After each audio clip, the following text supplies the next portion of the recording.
buenos días, queridos estudiantes. Buenas tardes, buenas noches. Los saludo según el momento en que ustedes estén viendo este video. Ojalá se encuentren bien en sus hogares, junto a sus seres queridos. Este video tiene como objetivo afianzar el concepto de paratextos. La semana anterior les envié un documento con la teoría de paratextos y algunas actividades que debían realizar. Hoy vamos a afianzar ese concepto que ustedes han leído.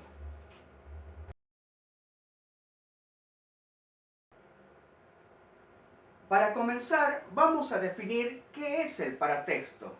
Vamos a intentar construir juntos nuestra propia definición de paratexto. El paratexto está compuesto por un prefijo.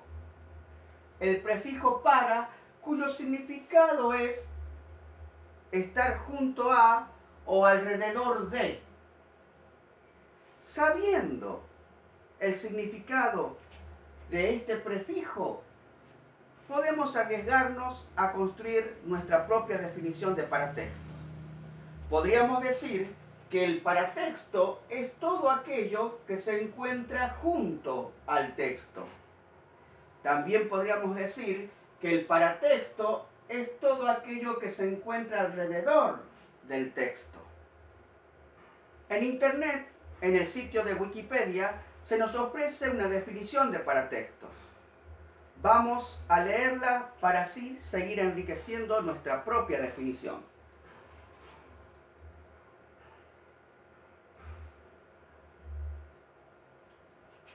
Wikipedia expresa que el término paratexto designa el conjunto de elementos que acompañan al texto principal de una obra. Si nosotros observamos, la definición que nos brinda Wikipedia es muy parecida a la que venimos construyendo.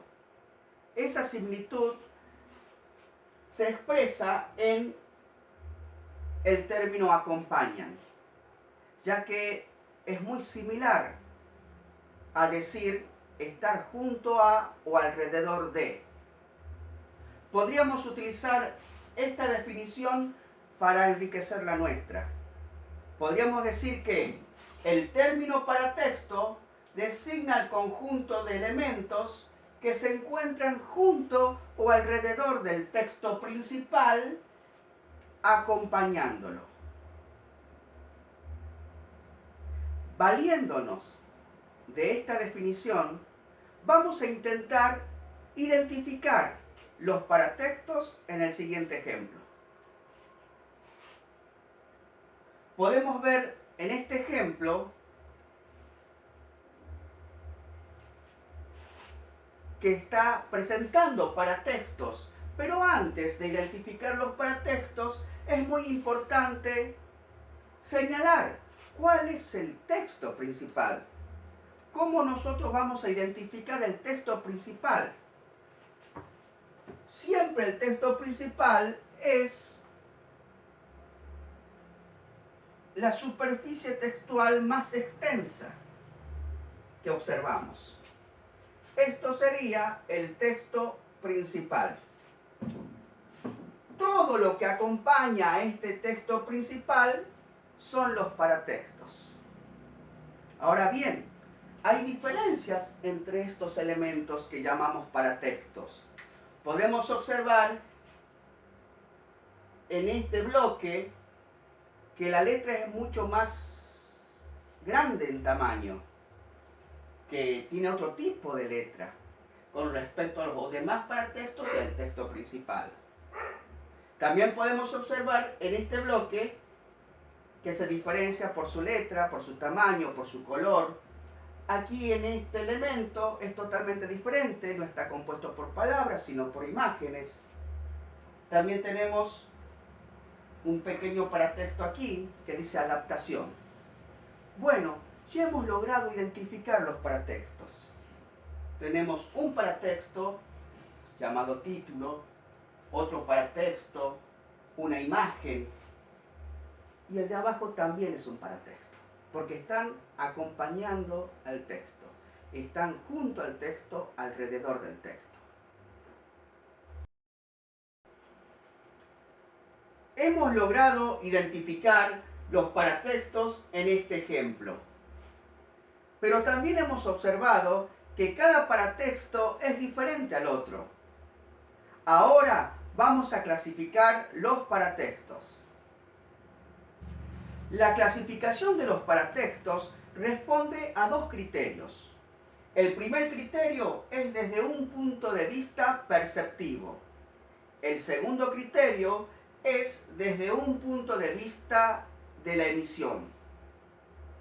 Desde un punto de vista perceptivo, tiene que ver en cómo nosotros percibimos visualmente los paratextos y los diferenciamos.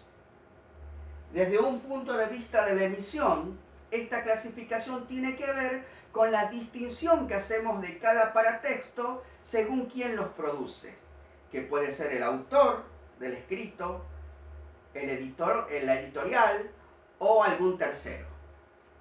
Vamos a detenernos en la clasificación desde un punto de vista perceptivo.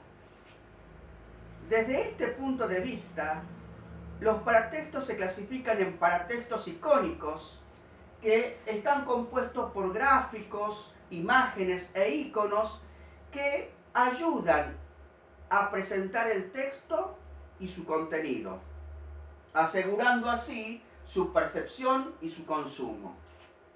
Las fotografías, las imágenes, los dibujos que acompañan al texto son paratextos icónicos. También tenemos desde este punto de vista los paratextos verbales. Estos paratextos están construidos simplemente con palabras. No están acompañados de ninguna imagen, simplemente palabras. Generalmente presentan variaciones, diferencias de color, tamaño y tipo de letra con respecto al texto principal. Se diferencian. A ver, vamos a ver un ejemplo para poder identificar estos dos tipos de paratextos. En este ejemplo podemos ver que presenta paratextos icónicos. ¿Cuáles serían los paratextos icónicos? Habíamos dicho que los paratextos icónicos son imágenes. Tenemos imágenes en este ejemplo. Estamos en presencia de paratextos icónicos. Pero también hay paratextos verbales. Por ejemplo, este paratexto que está construido con palabras. Este paratexto nos está informando del capítulo y del tema del texto principal. Podemos observar también palabras que se diferencian del texto principal porque están con otro color, con otro tamaño y con otro tipo de letras. También son paratextos verbales. Estos paratextos nos ayudan a organizar el contenido del texto. Nos van guiando en el contenido del texto. Aquí en el extremo superior izquierdo nuestro observamos también un paratexto que nos aclara el significado de este término, un glosario. También es un paratexto verbal. Debajo de la imagen encontramos un epígrafe que comenta la imagen. Estamos en presencia de otro paratexto verbal. Hemos logrado identificar desde un punto de vista perceptivo los paratextos icónicos y los paratextos verbales. Ahora nos vamos a detener en el punto de vista según la emisión. Desde el punto de vista según la emisión, los paratextos se clasifican en paratextos del autor. Son todos aquellos paratextos que son construidos por el autor, el escritor de la obra. Los construye para acompañar su propio escrito. Puede ser un prólogo, ya vamos a ver en algún ejemplo. También tenemos los paratextos a cargo de la editorial.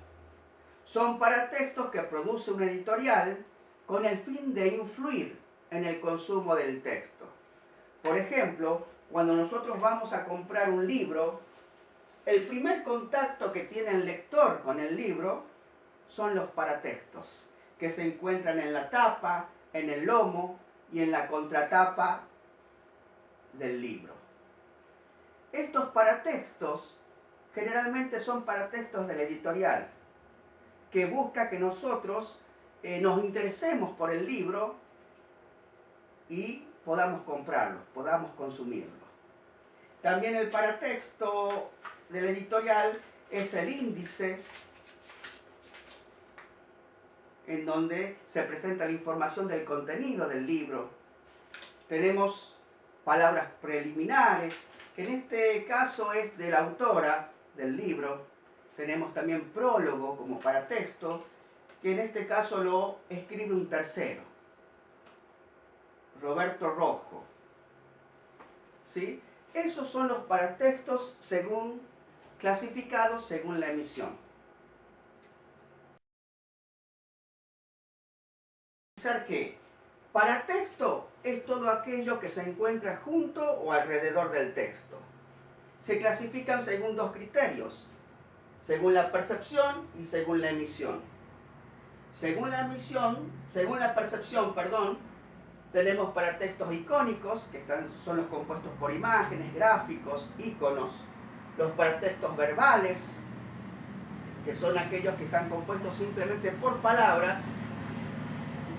Según el criterio de la emisión, tenemos paratextos a cargo del autor, son los que construye el escritor del texto, y los paratextos a cargo de la editorial, que son aquellos que la editorial construye con el fin de que el libro sea vendido al lector.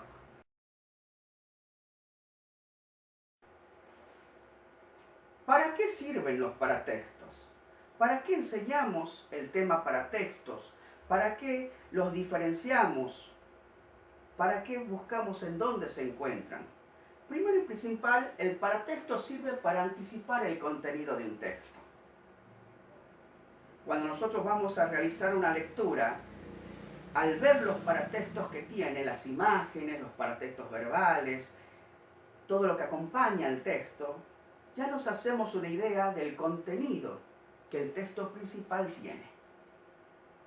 Como así también a la hora de comprar un libro, de elegirlo. También sirve el paratexto para guiarnos en las lecturas porque va aclarando, va ampliando o explicando ciertos conceptos, ciertos términos que aborda el texto. También el paratexto brinda un aspecto estético, ya que no es lo mismo leer un texto empobrecido en paratextos que un texto generoso en paratextos, con imágenes, con aclaraciones, con vocabularios, que de alguna manera nos atraen a la lectura y nos ayudan a gozar de ella. Ojalá este video les haya servido para afianzar el concepto de paratextos, que les haya servido al tener en cuenta una lectura, al elegir un libro. Y damos por terminado este video. Les pido por favor que se queden en casa, que se cuiden, porque el esfuerzo de cada uno nos hace fuerte a todos. Muchísimas gracias por su atención. Un fuerte abrazo.